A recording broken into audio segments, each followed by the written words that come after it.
국민의힘에서 탈당 후 이재명 대표를 지지하고 민주당에 입당한 김상욱 의원을 만나보겠습니다. 반갑습니다.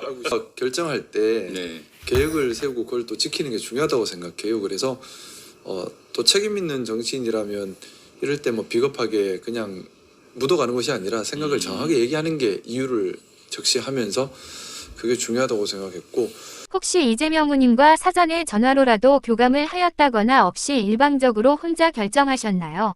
궁금합니다. 막 뒤로 협상하고 그러잖아요. 네, 그런 거 저는 근데 그런 게 비겁하다고 생각을 했습니다. 그래서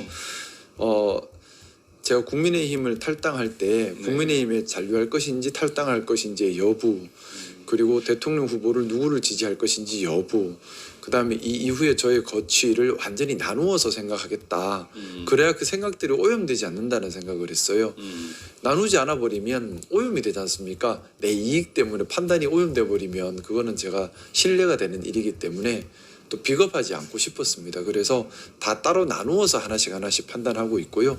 그래서 이제 국민의힘 탈당 부분 결정한 후에 그때 제가 15일까지는 오늘까지는 후보 지지에 관한 입장을 정리하겠다 말씀을 드렸고, 그리고 다음 주까지는 거치해 가는 것도 결정하겠다 말씀드렸는데 다 떼서 생각을 하고 있고, 오케이, 알겠습니다. 이번 후보 지지하는데도 정말 좀 저대로는 정말 신중하게 하려고 수백 번은 더 되짚어 생각을 했던 것 같습니다. 오늘 기자회견을 볼 때 이재명 후보님을 가장 보수다운 보수라고 하셨는데 그 의미는 어떻게 보아야 할까요? 제가 생각하는 보수라고 하는 것은 누차 말씀 올렸지만 그 사회의 내재 가치와 원칙을 네. 지키는 것이고, 구체적으로는 민주주의, 또 실질적 법치, 공정, 합리, 개방, 포용, 자유, 이런 정책 방향, 가치 판단 기준을 가지고 있는 것을 저는 보수라고 생각하고 있습니다. 실천적으로는 포용력과 품위를 갖추고 있어야 한다고 갖추고 생각을 있다. 하고 있고요. 그런 면에서 봤을 때에 가장 민주주의를 수호하는 데 제일 앞에 있었고요. 또한 정책들이 최근에 이재명 후보가 주장했던 정책들이 보면 국민 소환제 같은 경우도 대표적인 민주주의 지향 정책이지요. 또 상법 개정도 전형적인 자유시장 경제를 지향하는 정책입니다. 또 기타 이런저런 정책들 보면 사회의 불공정함을 공정함으로 바꾸려고 하는 정책들이 많았습니다. 또 실질적으로 성남시장, 경기지사 이런 과정들을 거치면서 하셨던 정책 실행을 다 제가 지난 한 주간 최대한 저대로 찾아가면서 결과를 봤는데 하나하나 다 사회주의적 정책이 아니고요. 시장 지향적 정책인데 공정한 시장을 만들려고 하는 정책들이었어요. 그러면 이런 분이 보수주의자가 아니면 누가 보수주의자겠습니까? 보수로서 기능을 하고 있다는, 제가 말하는 보수 진보는 기능과 역할 기준입니다. 진영 기준이 아니에요. 예, 알겠습니다. 진영으로 보수 진보를 얘기하면 안 되고요. 예. 역할과 기능을 위주로 생각하는 건데 예. 원칙에 충실하려고 하고 효율성을 높이려는 많은 노력들을 하고 계셨습니다. 그리고 실용적인 대안을 찾고 있었고요. 그런 부분들은 보수의 기능과 역할에 충실한 부분이라 생각을 했고, 지금 출마한 후보들 중에서 가장 보수의 기능과 역할에 충실하게 그동안 정치활동을 해오신 분이다. 저는 그렇게 평가를 했습니다. 물론 진보적인 기능과 역할도 하고 계시겠죠. 근데 그건 이제 또 진보의 영역에서 또 평가하실 부분이고, 대통령은 국민 통합의 우두머리가 되어야 한다고 말씀하셨잖아요. 즉, 통합적 리더십을 가지고 아젠다를 통합하는 사람이라는 평가를 하셨는데 어떤 근거를 가지고 계십니까? 지금 유세 현장에 제가 지난 일주일간 예. 최대한 연구를 많이 했는데요. 예. 유세 현장에서 유세를 하는 이제 모든 후보님들 유세 내용들도 다 제가 봤는데 유일하게 통합 얘기를 하고 계세요. 근데 대통령이라고 하는 자리는 예. 사회 갈등을 유발하는 자리가 아닙니다. 그렇죠. 사회 통합을 통해서 힘을 모아갈 수 있는 자리여야 하거든요. 근데 사회 통합의 메시지를 많이 내고 계시고, 특히 지난 울산 유세 현장에서 그런 말씀을 강하게 하셨지요.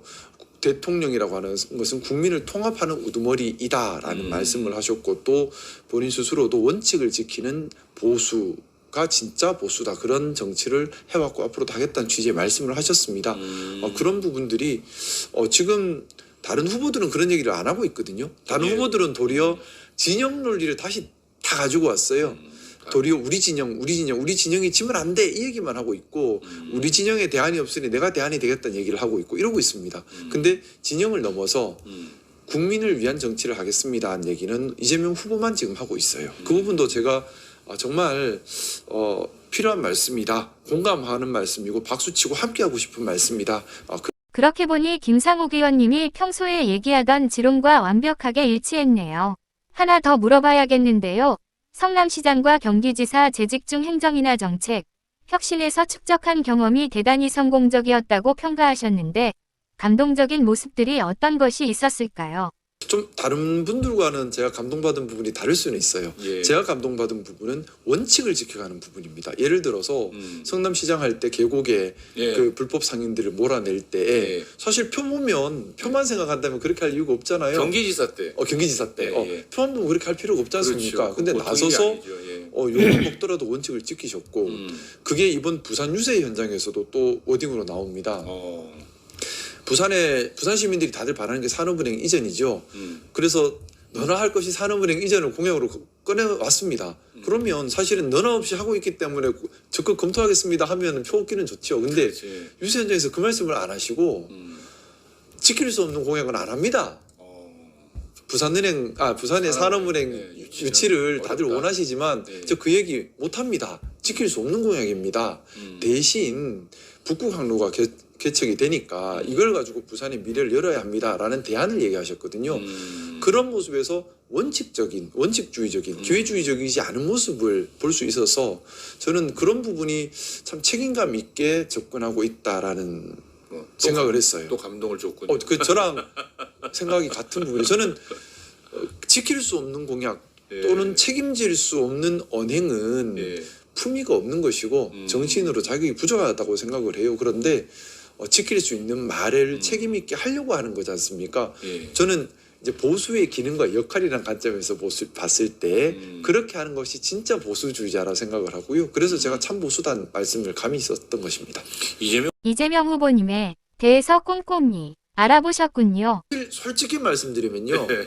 제가 예전에는 막 네. 이재명 후보를 제가 자세히 알 길은 없죠. 근데 제가 아무래도 국민의힘에 있었기 때문에 네. 이재명 후보에 대한 부정적인 그렇죠. 인식을 많이 접할 수밖에 없었습니다. 주변에 자연스럽게 듣는 얘기들이고 그랬는데. 프레임 공격을 계속 보고 듣게 되니까. 그래서 저 스스로도 좀 나쁜 선입견이 분명히 있었던 것 같아요. 예. 그런데 역으로 저도 공격을 많이 당하다 보니까 이제는 좀 자유로워졌고. 이게 프레임 공격이 아닌가라는 생각을 하게 됐고 예. 불교에서 상에 치우치면 안 된다고 하지 않습니까? 예. 그 상을 걷어내고 있는 그대로의 본질을 보자라는 예. 생각에서 제가 힘 닿는 데까지 관련된 분들을 많이 찾아뵙고 어떤 분인지 말씀도 듣고 또 했던 말씀과 행적들을 하나하나 좀 찾아가면서 나름 비판적으로 연구를 했는데요. 한 보름 정도 달려들었던 것 같아요. 예. 연구를 하고 또 생각도 많이 하고 또 제 생각이 맞는지 수백 번 다시 검증도 하고 했는데 그런 과정을 통해서 제가 내린 결론은 이분이 보수의 기능과 역할을 충실히 하고 계신 분이시고 물론 진보의 기능과 역할도 하고 계시겠지요. 하지만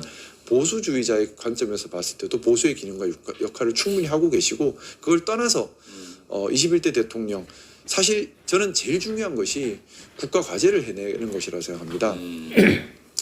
이번 대통령은 실패하면 나라가 망합니다. 더 이상 미룰 수가 없습니다. 왜냐하면 지금 축소사회의 문제, 기업 경쟁력 약화의 문제, 서민 경제 붕괴 오래된 일이고요. 뿐만 아니라 의료, 노동, 연금 개혁 못한 지 너무 오래돼서 더 이상 미룰 수도 없는 단계까지 가 있습니다. 본질적으로 제가 지난번에도 말씀 올렸지만 AI와 로보틱스 혁명은 사회, 정치, 사법제도, 노동 다 바꿔버릴 대혁명입니다. 그러니까. 그럼 여기서 만약에 이번에 우리가 또다시 실패해버린다면 대한민국은 존립 자체가 위협받을 수 있습니다. 그렇기 때문에 반드시 성공을 해야 돼요.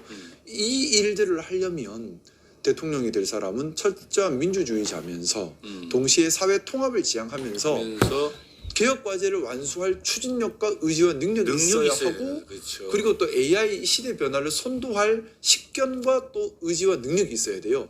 너무나 시키면 좀 일 잘하는 사람이어야 돼요.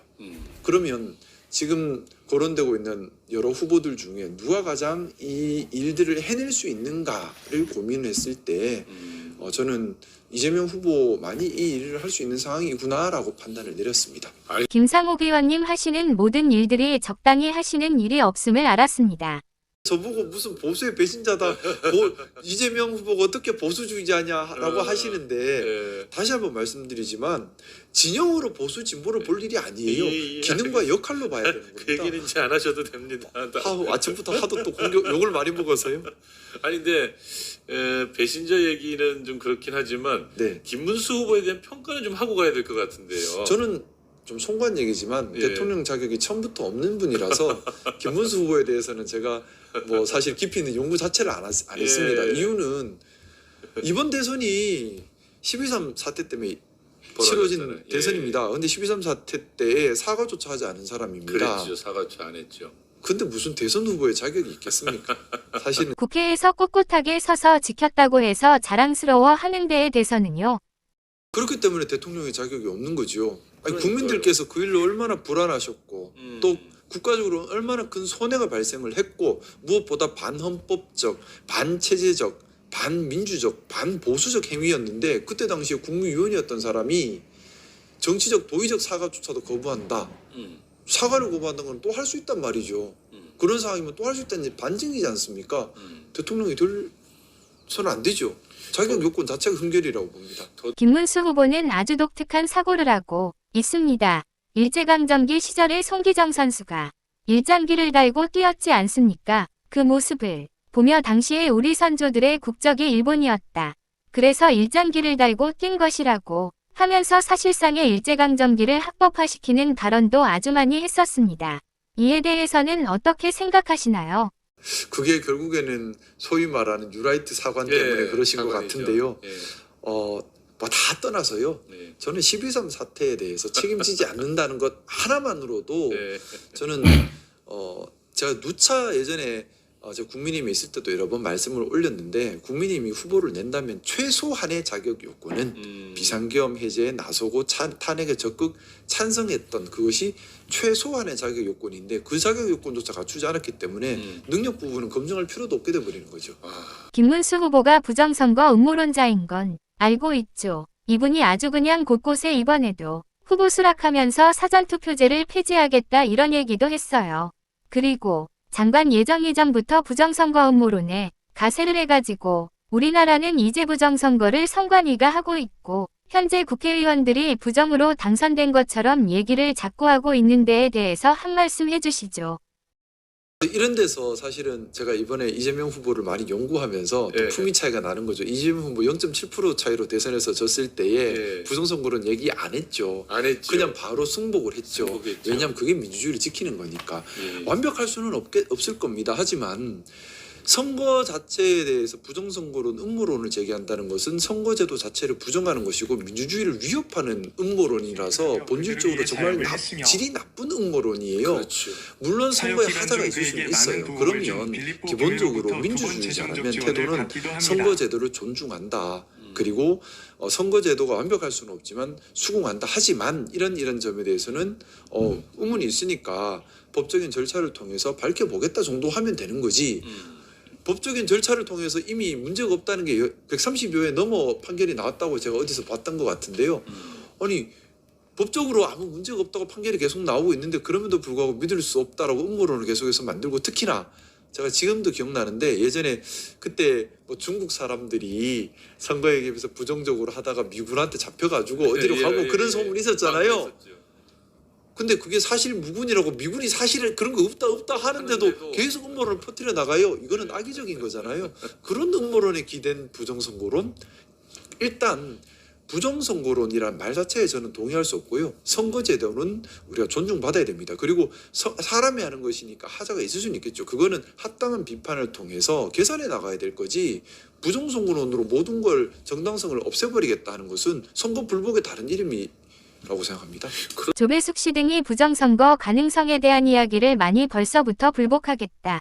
불복을 지금 벌써 이야기를 하는 것은 어떻게 생각해야 할까요? 그게 반민주적이란 거예요. 그러면 아니, 정말 작은 세세한 잘못을 굳이 찾아내서 그걸 가지고 음모론으로 뭉탱뭉탱 키워가지고 민주주의의 선거제도 자체에 대해서 공격을 해버린다면 민주주의를 어떻게 해요? 그래서 저는 정말 드리고 싶은 말씀이 그런 거 연구할 시간에 네. 국민들 목소리 한 번 더 듣고 국민들 위해 정책 한 번 더 내고 국민들 위해 일을 더 했으면 네. 부정선거론으로 있는 표보다 훨씬 더 국민들이 좋아하지 않을까요? 그래서 탈당 후 일어난 후보 교체와 같은 있을 수 없는 일이 일어났는데 제가 당을 위해 충정으로 했던 말들에 조금만 귀를 기울여서 조금만 그런 노력을 했더라면 당이 지금 이 모습일까? 또 국민들도 더 많이 지지하지 않았을까요? 그런 그리고 윤석열이 이상한 행동도 하던데요. 대선 개입이 그럼 체제를 망가뜨린 게 본인이세요. 예. 반대로 국회에서 체제를 지키려고 애를 썼던 것이고요. 예. 왜 그 말과 전혀 사실이 아닌 얘기를 하시는지 모르겠고 그리고 저는 그 생각합니다. 이제 윤석열 대통령이 무슨 말을 하든 우리가 그렇게 관심 둘 필요가 없어요. 예. 중요한 건 어떻게 21대 대통령 성공할 수 있는 대통령을 뽑아서 성공시키느냐. 우리가 미래지향적으로 발전적으로 생산적으로 우리 토의를 만들어 가야 된다는 생각이고 제가 오늘 근데 기자회견하면서 그 부분을 좀 넣었습니다. 뭐냐 하면 사실상 국민의힘이라는 정당이 제가 몸담았던 정당이지만 이제 공당으로서 기능을 못하고 있다고 저는 보고 있어요. 그리고 그러다 보니까 아무래도 야당으로서의 기능도 할 수 없을 겁니다. 최소한의 국민 지지와 국민 공감을 하지 못하는 상태에서 극단적으로 명분을 잃은 투쟁 집단이 돼버리면 야당으로서 기능을 못하는 거거든요. 그냥 발목 잡기만 하고 있는 거지. 자, 그렇게 돼버리면 좀 걱정이다 그죠? 그러니까 거대 집권 여당이 탄생을 했는데 예. 견제할 당이 없는 거예요. 저는 이것도 좀 우려스러운 대목입니다. 그래서 이 부분도 제가 참 깊이 많이 생각을 했는데 많은 생각 끝에 도달한 결론은 답이 하나밖에 없어요. 스스로 삼가하고 스스로 자기 견제를 그러니까 민주당과 대통령께서 자기 견제를 스스로 할 수밖에 없는 상황입니다. 그러면 근데 이 부분이 정말 중요한 것이 예. 지금 구조에서는 충성 경쟁이 벌어질 수 있거든요. 그럼 권력 폭주가 발생합니다. 그걸 막기 위해서는 안에서 다양한 의견을 존중하고 토의의 과정이 좀 더 존중되고 반드시 거치고 지금 뭐 더 민주적으로 정당이 더 민주적으로 기능을 하고 대통령께서도 거기에 더 관심을 가지고 이렇게 되어야지만 되는 스스로 챙겨가야 되는 견제와 이것도 참 비극인데 이재명 대표로부터 입당 제안이 있을 경우에는 지지선언은 순수하게 제가 국가 이익 그리고 보수의 가치 또 어떤 것이 정말 대한민국의 미래를 여는 일인가만 순수하게 기준으로 판단해서 오늘 지지선을 했습니다. 그리고 오늘부터는 이제 제 거취를 다시 고민해야겠죠. 예. 이제 고민이 시작했는데 뭐 거취 고민이라고 하지만 저는 모자람도 많고 하자도 많고 사실 뭐 무소속이라 갈 데도 없는 들판에 핀 그냥 잡초 같은 상황인데 그 이재명 후보님께서 입당 제의를 해주셨으니 너무 저희 입장에서는 감사한 일이죠. 정말 감사한 일이고요. 그리고 이제 이 부분도 물론 저는 또 신중하게 결정을 하고 싶습니다. 지금 마음으로는 당연히 민주당 가고 싶은 마음도 큽니다. 하지만 이제 근데 그 이준석 후보 그 얘기했잖아요. 아 참 이준석 후보 얘기로 또 나오나요? 그 개혁신당 가면 어렵지만 가치가 있고 민주당 가면 쉽지만 무가치하다는 취지로 얘기를 했던데 저는 제 생각엔 반대예요. 제가 하고 있는 고민 솔직히 말씀드리면 예. 개혁신당 가면 도리어 편할 거예요. 제 맘대로 해도 되니까. 예. 이런 말을 하면 안 되나? 어쨌든 좀 수가 적으니까 예. 서로 간에 조율 보기도 낫고요. 근데 반대로 만약에 민주당을 간다 험난한 길이 열려 있죠. 텃세도 있을 것이고 예. 싫어하는 사람도 있을 것이고 저는 기반도 없고 거기다가 또 안에서 또 바른 말을 하려고 할 테고 그런 바른 말 하면 또 공격받을 테고 그러면서 어떻게 보면 더 험난할 수도 있는데 대신 일을 하긴 좋겠죠. 근데 개혁신당에서는 뭔가 일을 하기는 힘들 수도 워낙 소수 정당이고 하다 보니까 일을 하기는 힘들 것이고 그럼 신중하게 제 입장에서는 너무 예. 감사한 말씀이에요. 영광된 말씀이죠. 제가 뭐시라고요. 근데 또 하지만 또 신중하게 예. 제 생각이 맞는지 저는 한 기본적으로 100번은 다시 생각을 하고 예. 그 생각할 때 기준이 저한테 이익되는 것이 아니고요. 이것이 옳은가 그리고 비겁하지 않은 결정인가 그래요. 그걸 기준으로 좀 스스로에게 많이 좀 자문자답하고 있습니다. 그러니까 뭐 뭔가 이익 때문에 비겁하게 하는 거 아니야? 그러면 안 돼. 이렇게 많이 자문자답하고 뭔가 조희대 대법원장의 사법내란적 측면과 추구 방향에 대해서는 헌법 84조 해석과 관련해서는 못하면요. 예. 그건 분명히 소추가 안 된다고 돼 있는데 그것을 뭐 문헌으로 풀면 예. 공소제기도 못하고 공소유지도 못한다는 겁니다. 음. 그러면 이게 왜 헌법에 이런 조항이 있는지를 생각을 해볼 필요는 있어요. 왜냐하면 자 이번 대선에서 전 국민들을 대상으로 국가의 미래를 책임질 국가의 대표자를 선출하는 겁니다. 지금 그러니까 어떻게 보면 이런 사태 때문에 이 규정을 헌법적 결단으로 헌법을 만들 때에 헌법에 들어왔다고 저는 생각이 돼요. 국민 대다수가 동의를 해서 대통령이 되었는데 그래서 당장 국가적으로 해결해야 될 중요한 과업 투입이 되었는데 뭐 이런저런 법적인 문제 때문에 멈춰버리면 그 혼란과 그 국민적 결단이 문제가 되는 거거든요. 그렇죠. 보통 일이 아니겠죠. 예, 이런 부분들 때문에 대통령 재임 기간 동안은 이런데 발목 잡히지 말고 국가를 책임지라는 취지입니다. 하지만 내란과 외환만큼은 그래도 용서할 수 없다라는 거거든요. 고도의 책임을 부여하는 법 조항입니다. 이것을 의미합니다. 따라서 대선으로 대통령을 뽑았는데 이 이후에 내란 외환의 점이 아닌 것으로 대통령 직무를 멈춘다는 것은 헌법재정권자의 의지와 반대로 가는 거죠.